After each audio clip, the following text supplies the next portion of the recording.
Dengue থেকে বাঁচতে আজই করুন এই 5টি কাজ। 1 নম্বর, কোথাও পানি জমতে দেবেন না।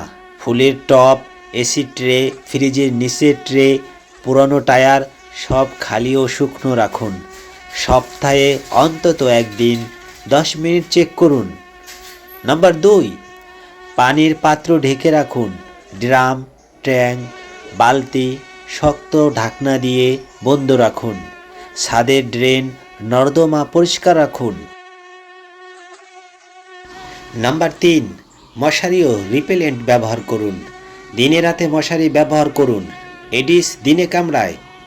প্রয়োজন হলে স্প্রে, কয়েল, ইলেকট্রিক ব্যাট ব্যবহার করুন। নম্বর 4, ঘরবাড়ি আলোকিত ও বাতাস চলাচল রাখুন। অন্ধকার কোণ সমান, জানালা দরজা খোলা রাখুন। জমে থাকা জঞ্জাল সরান। 5, জ্বর হলে দেরি করবেন না। হঠাৎ জ্বর, মাথা ব্যথা, চোখের পিছনে ব্যথা হলে দ্রুত ডাক্তারের পরামর্শ নিন। নিজে থেকে ওষুধ খাবেন না। পর্যাপ্ত পানি, স্যালাইন পান করুন। মনে রাখবেন, 10 মিনিটের সচেতনতাই আপনার জীবনকে সুস্থ সবল রাখতে পারে আর বড় ধরনের বিপদ থেকে মুক্ত রাখতে পারে। তাই পরিষ্কার পরিচ্ছন্ন থাকুন আর নিজের জীবন বাঁচান। ধন্যবাদ।